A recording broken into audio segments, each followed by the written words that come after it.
दोस्तों, क्या आपके साथ कभी ऐसा मोमेंट आया है जब आप किसी को इंट्रोड्यूस करते हुए थोड़ा और जोर जोर देना चाहते हो? जैसे, अरे ये कोई आम इंसान नहीं, ये तो वही है। तो बस आज का ये वीडियो उसी पावरफुल एक्सप्रेशन पर बेस है। नन अदर देन, इसका मतलब होता है कोई और नहीं बल्कि वही। और ट्रस्ट मी, अगर आप ये एक फ्रेज सही जगह यूज करना सीख गए तो आपकी इंग्लिश इंस्टेंटली लेवल अप होने लगेंगी। आज के इस वीडियो में हम सीखेंगे कि इसका सही यूज किस प्रकार से किया जाता है, इसका एग्जैक्ट सेंटेंस स्ट्रक्चर क्या होता है, और ऐसे एग्जाम्पल जो आप डेली लाइफ में यूज कर पाओगे। तो वीडियो को एंड तक जरूर देखना, क्योंकि लास्ट में मैं आपको कुछ ऐसा सेंटेंस दूंगा जो आपकी स्पोकन इंग्लिश कंप्लीटली अपग्रेड कर देगा। अब सबसे पहले समझते हैं इसका एग्जैक्ट मतलब। नन अदर देन, इसका मतलब होता है कोई और नहीं बल्कि वही। मतलब जब आप किसी पर्सन की आइडेंटिटी पर जोर देना चाहते हो या थोड़ा सरप्राइज क्रिएट करना चाहते हो, तब हम इसका यूज करते हैं। सीधे शब्दों में समझो कि जब आप बोलना चाहते हो अरे ये वही है, तब इंग्लिश में बोलते हैं नन अदर देन। अब एक सिंपल सा एग्जांपल से इसको समझते हैं। He is none other than my teacher, मतलब वह कोई और नहीं बल्कि मेरे शिक्षक है।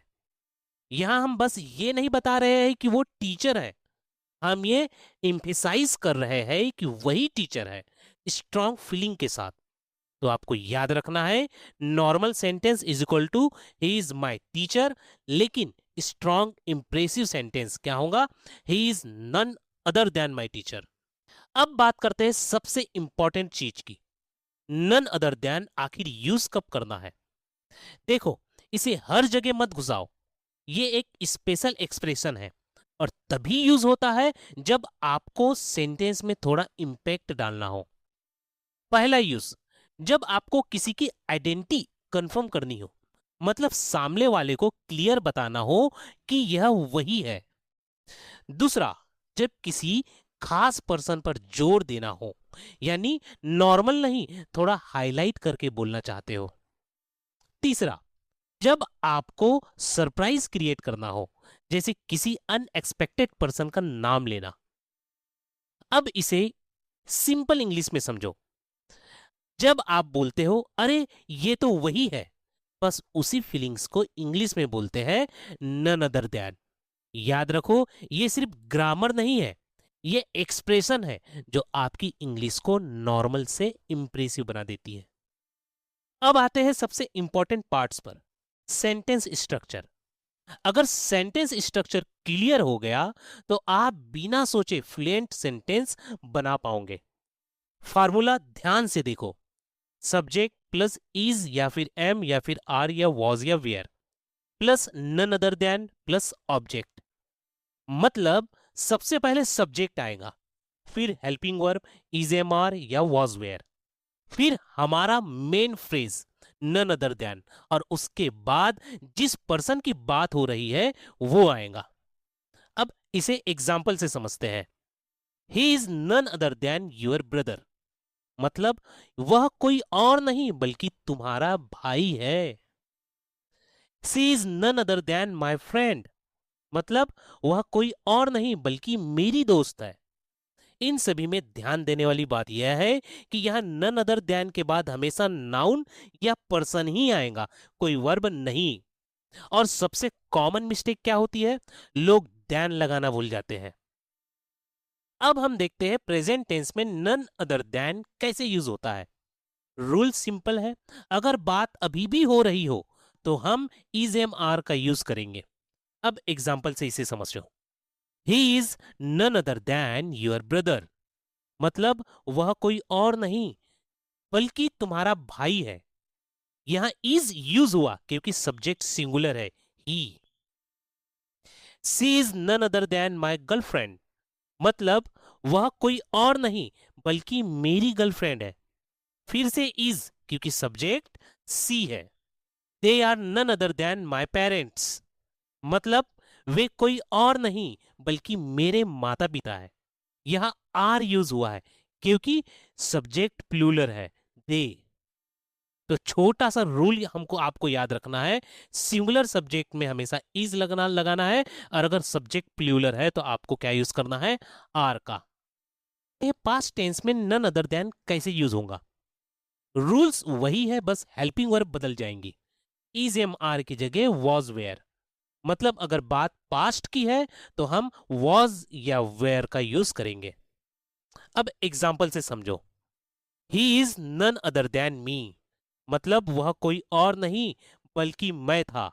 यहां वॉज यूज हुआ है क्योंकि सब्जेक्ट सिंगुलर है, he. She was none other than my teacher, मतलब वह कोई और नहीं बल्कि मेरी टीचर थी। फिर से वॉज क्योंकि सब्जेक्ट सी है। They are none other than my friends, मतलब वे कोई और नहीं बल्कि मेरे दोस्त थे। यह वर यूज हुआ क्योंकि सब्जेक्ट प्लूरल है, क्या, दे। अब आपको हमेशा याद रखना है कि सिंगुलर में आपको वॉज यूज करना है, प्लूरल में पास्ट टेंस में आपको वर का यूज करना है। आते हैं सबसे इंपॉर्टेंट पार्ट्स पर, सेंटेंस करेक्शन पर। यही पर पता चलता है कि आपको कॉन्सेप्ट सच में समझ आ रहा है या नहीं। चलिए आपके दिए हुए सेंटेंस को करेक्ट करते हैं। वह कोई और नहीं बल्कि उसके पापा है। He is none other than his father. यहां इज यूज हुआ है क्योंकि बात प्रेजेंट की हो रही है और सब्जेक्ट सिंगुलर है, ही। वह कोई और नहीं बल्कि तुम्हारा दोस्त था। He was none other than your friends. यहां वॉज यूज हुआ क्योंकि सेंटेंस पास्ट में है।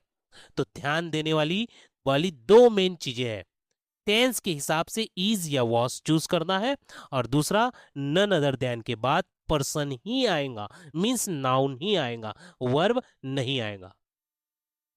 अब बात करते हैं एक ऐसे रूल्स की जहां सबसे ज्यादा गलती होती है। Rules number 1, none other than के बाद हमेशा नाउन या प्रोनाउन ही आएगा। मतलब किसी पर्सन या चीज का नाम आएगा, कोई एक्शन नहीं। जैसे कि यहां पे गलत सेंटेंस लिखा हुआ है, he is none other than running. यहां रनिंग एक वर्ब है, इसलिए ये गलत है। सही सेंटेंस क्या होगा, he is none other than my brother. यहां माई ब्रदर एक नाउन है, इसलिए ये परफेक्ट है। आपको सिंपल सा रूल्स आपको याद रखना है, none other than plus name person या कोई थिंग्स, कभी भी इसके बाद वर्ब ना लगाओ, कभी भी वर्ब नहीं आएगा। अब नेक्स्ट इंपॉर्टेंट रूल समझते हैं जो आपके सेंटेंस को बिल्कुल एक्यूरेट बना देगा। रूल नंबर 2, टेंस के हिसाब से हेल्पिंग वर्ब बदलती रहती है। मतलब आपको पहले यह देखना है कि सेंटेंस प्रेजेंट में है या पास्ट में। अगर बात अभी की है तो यूज होगा इज एम आर, और बात पास्ट की है तो यूज होगा वॉज या were. Rule number 3, none other than का मतलब ओनली जैसा स्ट्रांग होता है, लेकिन ध्यान देना है कि ये सिर्फ ओनली नहीं है, ये उससे भी ज्यादा पावरफुल है। ये सेंटेंस में एम्फिसाइज ऐड करता है। मतलब आप सिर्फ इंफॉर्मेशन नहीं दे रहे हैं, आप सामने वाले को इंप्रेस भी कर रहे हो। अब देखते हैं कुछ एडवांस लेवल एग्जाम्पल, ताकि आपको समझ में आए कि रियल लाइफ में इसे कैसे यूज करते हैं। The the winner is none other than Virat Kohli. विजेता कोई और नहीं बल्कि विराट कोहली है।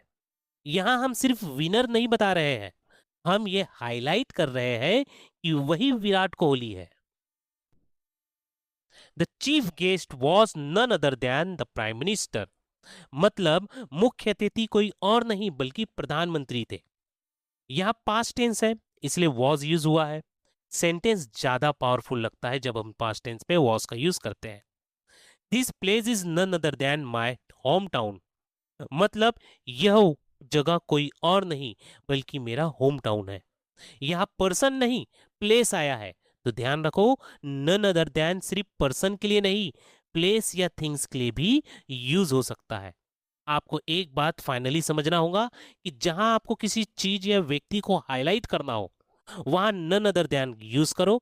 और आपको सेंटेंस इंस्टेंटली इंप्रेसिव लगाना हो तो नन अदर देन के बाद आपको कोई थिंग्स या पर्सन लिखना है, ना कि वर्ब। अब देखते हैं सबसे कॉमन मिस्टेक्स की जो ऑलमोस्ट हर बिगनर करता है। He none other than my brother, ये जो कि गलत सेंटेंस है। सही सेंटेंस क्या होगा? He is none other than my brother. यहां सबसे बड़ी गलती क्या है? इज मिसिंग है। याद रखो, बिना हेल्पिंग वर्ब के सेंटेंस इनकम्प्लीट होता है। She was none other my friend, ये गलत सेंटेंस है। राइट सेंटेंस क्या होगा? She was none other than my friend. यहां देन मिसिंग है। और सच बताऊं, ये सबसे कॉमन मिस्टेक्स है। लोग देन लगाना भूल जाते हैं ज्यादातर। तो दो गोल्डन रूल्स आपको याद रखना है कि हेल्पिंग वर्ब हमेशा लगाना है इज एम आर, और देन लगाना कभी नहीं भूलना है। अब आपकी बारी, चलो थोड़ा प्रैक्टिस करते हैं ताकि कॉन्सेप्ट स्ट्रांग हो जाए। मैं हिंदी में बोलूंगा, आप माइंड में इंग्लिश बनाओ, फिर आंसर चेक करो। वह कोई और नहीं बल्कि मेरा बॉस है। सोचो, प्रेजेंट टेंस है, सब्जेक्ट सिंगुलर है, तो इसको हम कैसे बनाएंगे? He is none other than my boss. वह कोई और नहीं बल्कि मेरा बॉस है। नेक्स्ट सेंटेंस, वह कोई और नहीं बल्कि मेरी बहन थी। यहां पास्ट है इसलिए वॉज आएगा। और सेंटेंस कैसे बनेगा? She was none other than my sister. वह कोई और नहीं मेरी बल्कि मेरी बहन थी। वे कोई और नहीं बल्कि हमारे शिक्षक है। यहां पे हम सेंटेंस कैसे क्रिएट करेंगे? यहां सब्जेक्ट प्लूरल है, इसीलिए सेंटेंस कैसे बनेगा? They are none other than our teachers. देखा आपने? बस तीन चीज आपको ध्यान रखनी है।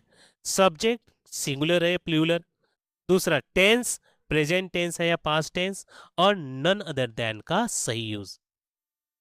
तो चलो जल्दी जल्दी पूरे कॉन्सेप्ट रिवाइज कर लेते हैं। नन अदर देन इसका मतलब होता है कोई और नहीं बल्कि वही।